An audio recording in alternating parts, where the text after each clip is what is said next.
Hi, play സ്റ്റോറിലുള്ള application അല്ലാതെ പുറത്തുള്ള ഒരു ആപ്ലിക്കേഷനും ഒരിക്കലും ഇൻസ്റ്റാൾ ചെയ്യില്ല എന്ന് ശപഥം ചെയ്തവരാണോ നിങ്ങൾ? അങ്ങനെ ശപഥം ചെയ്താൽ മാത്രം പോരാ, മൊബൈലിൻ്റെ സെറ്റിങ്സിൻ്റെ അകത്ത് ചില മാറ്റങ്ങളൊക്കെ വരുത്തിയേ പറ്റൂ. എങ്കിൽ മാത്രമാണ് പുറത്തുള്ള ആപ്ലിക്കേഷൻ ഇൻസ്റ്റാൾ ആകുന്നത് നമുക്ക് തടയാൻ സാധിക്കുക.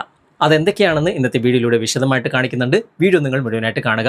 ഇതുമായിട്ട് ബന്ധപ്പെട്ട കുറച്ച് കാര്യങ്ങൾ കൂടി ഞാൻ ഇന്നത്തെ വീഡിയോയിൽ ഉൾപ്പെടുത്തിയിട്ടുണ്ട്. അതായത് നമ്മളും ഒരുപാട് ആപ്ലിക്കേഷൻ നിങ്ങൾക്ക് പരിചയപ്പെടുത്തി തരുന്നുണ്ട്. അതൊക്കെ പ്ലേ സ്റ്റോറിലുള്ള ആപ്ലിക്കേഷൻ തന്നെയാണ്. പക്ഷേ പുറത്തുള്ള ആപ്ലിക്കേഷനും ഇതിനു മുമ്പ് നമ്മൾ പരിചയപ്പെടുത്തിയിട്ടുണ്ട്. അതൊക്കെ നിർത്തി പ്ലേ സ്റ്റോറിലുള്ള ആപ്ലിക്കേഷൻ മാത്രമാണ് നിങ്ങൾക്ക് ഞങ്ങൾ പരിചയപ്പെടുത്തി തരുന്നത്. അപ്പോൾ നിങ്ങൾ സ്വാഭാവികമായിട്ട് ചോദിക്കും, അങ്ങനെയാണെങ്കിൽ പ്ലേ സ്റ്റോറിലുള്ള ആപ്ലിക്കേഷൻ്റെ ഡയറക്റ്റ് ലിങ്ക് നൽകിയാൽ പോരെ, അതല്ലെങ്കിൽ പ്ലേ സ്റ്റോറിലുള്ള ആപ്ലിക്കേഷൻ വീഡിയോയിൽ കാണിച്ചു തന്നാൽ പോരെ, എന്തിനാണ് നിങ്ങളുടെ വെബ്സൈറ്റിൻ്റെ ലിങ്ക് നൽകുന്നത് എന്ന്. നമ്മളിപ്പോൾ ഒരു സുഹൃത്തിനെ പരിചയപ്പെട്ടു, അദ്ദേഹമായിട്ട് ചങ്ങാത്തമായി, ഫ്രണ്ട്ഷിപ്പായി. സ്വാഭാവികമായിട്ടും അദ്ദേഹത്തെ ഒരു ചായ കുടിക്കാൻ ക്ഷണിക്കുമല്ലോ, ഒരു ലൈമെങ്കിലും നമ്മൾ വാങ്ങിക്കൊടുക്കൂലേ? അങ്ങനെ കരുതിയാൽ മതി. ഇപ്പം നമ്മുടെ വെബ്സൈറ്റിൻ്റെ ലിങ്കിലൂടെ നിങ്ങൾ ഈ ആപ്ലിക്കേഷൻ ഇൻസ്റ്റാൾ ചെയ്യാൻ ശ്രമിച്ചു കഴിഞ്ഞാൽ നമുക്കൊരു ചായ കൂടിയ പൈസ കിട്ടും. അത്രയേ ഉള്ളൂ. ചായ വാങ്ങി തരൂലേ? അപ്പോൾ പ്ലേ സ്റ്റോറിൻ്റെ പുറത്തുള്ള ആപ്ലിക്കേഷൻ ഇൻസ്റ്റാൾ ആകാതിരിക്കാൻ വേണ്ടിയിട്ട് എന്തൊക്കെയാണ് സെറ്റിങ്സിൽ മാറ്റങ്ങൾ വരുത്തേണ്ടതെന്ന് ഇന്നത്തെ വീഡിയോയിലൂടെ വിശദമായിട്ട് കണ്ട് മനസ്സിലാക്കാം. സമയം കളയാതെ നമുക്ക് പെട്ടെന്ന് തന്നെ വീഡിയോയിലേക്ക് പോകാം. ഞാനിവിടെ 2 മൊബൈലുകൾ എടുത്തിട്ടുണ്ട്. 2 മൊബൈലിലും സെറ്റിങ്സിൽ വ്യത്യാസമുണ്ട്. അത് രണ്ടും കാണിച്ചു തരാൻ വേണ്ടിയിട്ടാണ് 2 മൊബൈലുകൾ എടുത്തിട്ടുള്ളത്. ഇവിടെ ഞാനിപ്പോൾ റിയൽമിയുടെ മൊബൈലിൻ്റെ സെറ്റിങ്സ് ഓപ്പൺ ചെയ്യാണ്. സെറ്റിങ്സ് ഓപ്പൺ ചെയ്തതിന് ശേഷം കുറച്ചുകൂടി താഴേക്ക് വന്നു കഴിഞ്ഞാൽ ഇവിടെ സെക്യൂരിറ്റി ആൻഡ് പ്രൈവസി എന്ന ഓപ്ഷൻ കാണാൻ സാധിക്കും. അവിടെ നിങ്ങളൊന്ന് ക്ലിക്ക് ചെയ്യുക. എന്നിട്ട് വീണ്ടും കുറച്ചുകൂടി താഴേക്ക് വന്നു കഴിഞ്ഞാൽ ഇവിടെ മോർ സെക്യൂരിറ്റി ആൻഡ് പ്രൈവസി എന്ന ഓപ്ഷൻ കാണാൻ സാധിക്കും. അവിടെ നിങ്ങൾ ക്ലിക്ക് ചെയ്യുക. എന്നിട്ട് വീണ്ടും കുറച്ചുകൂടി താഴേക്ക് വരാം.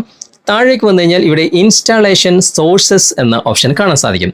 അവിടെ ക്ലിക്ക് ചെയ്യുക. അപ്പോൾ ഇതുപോലെ ഒരുപാട് ആപ്ലിക്കേഷൻസ് കാണാൻ സാധിക്കും. അതിൽ ചിലതൊക്കെ ഓണിൽ കിടക്കുന്നതായിട്ട് കാണാൻ സാധിക്കും.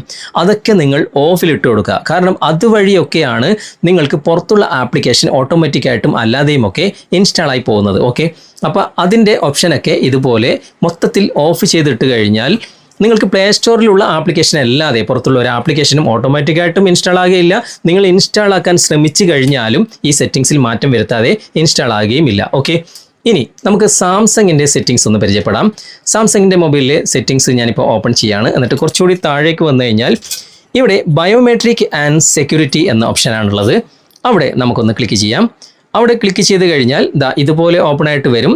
കുറച്ചുകൂടി നമുക്ക് താഴേക്ക് വരാം. താഴേക്ക് വന്നു കഴിഞ്ഞാൽ ഇവിടെ ഈ ഒരു ഓപ്ഷൻ കാണാൻ സാധിക്കും, ഇൻസ്റ്റാൾ അൺനോൺ ആപ്സ് എന്ന ഓപ്ഷൻ. ചില മൊബൈലിൽ അൺനോൺ സോഴ്സസ് എന്നായിരിക്കും ഉണ്ടാകുക. ഓക്കെ, അവിടെ നിങ്ങൾ ക്ലിക്ക് ചെയ്യുക. അപ്പോഴും ഇതുപോലെ ഒരുപാട് ആപ്ലിക്കേഷൻസ് ഓണിൽ കിടക്കുന്നതായിട്ട് കാണാൻ സാധിക്കും. അതൊക്കെ നിങ്ങൾ ഓഫിലിട്ട് കൊടുക്കുക. കാരണം ഇതുവഴിയൊക്കെയാണ് നമുക്ക് പ്ലേ സ്റ്റോറിന് പുറത്തുള്ള ആപ്ലിക്കേഷൻ ഓട്ടോമാറ്റിക്കായിട്ടും അല്ലാതെയും ഇൻസ്റ്റാൾ ആകുന്നത്. ഓക്കെ, അപ്പോൾ ഇതൊക്കെ നിങ്ങൾ ഓഫിലിട്ട് കൊടുത്തു കഴിഞ്ഞാൽ പ്ലേ സ്റ്റോറിൽ നിന്നല്ലാതെ പുറത്തുള്ള ഒരു ആപ്ലിക്കേഷനും ഒരിക്കലും ഇൻസ്റ്റാൾ ആക്കാൻ സാധിക്കുകയില്ല. ഇനി അങ്ങനെ ഇൻസ്റ്റാൾ ആക്കാൻ നിങ്ങൾ ശ്രമിച്ചു കഴിഞ്ഞാലും ഈ സെറ്റിങ്സിൽ മാറ്റം വരുത്താതെ ഇൻസ്റ്റാൾ ആകുകയും.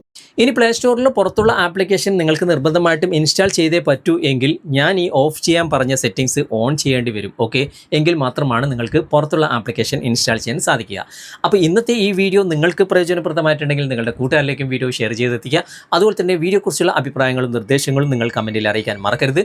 വീഡിയോ ഇഷ്ടമായിട്ടുണ്ടെങ്കിൽ ലൈക്ക് ചെയ്യാനും കമൻറ്റ് ചെയ്യാനും ഷെയർ ചെയ്യാനും മറക്കരുത്. ചാനൽ നിങ്ങൾ ഇതുവരെ ഫോളോ ചെയ്തിട്ടില്ലെങ്കിൽ ചാനൽ ഫോളോ ചെയ്യുക, സബ്സ്ക്രൈബ് ചെയ്യുക, ലൈക്ക് ചെയ്യുക, സപ്പോർട്ട് ചെയ്യുക. അടുത്ത നല്ലൊരു വിഷയമായി അടുത്ത അവസരത്തിൽ നമുക്ക് വീണ്ടും കണ്ടുമുട്ടാം. Thanks for watching. ബൈ.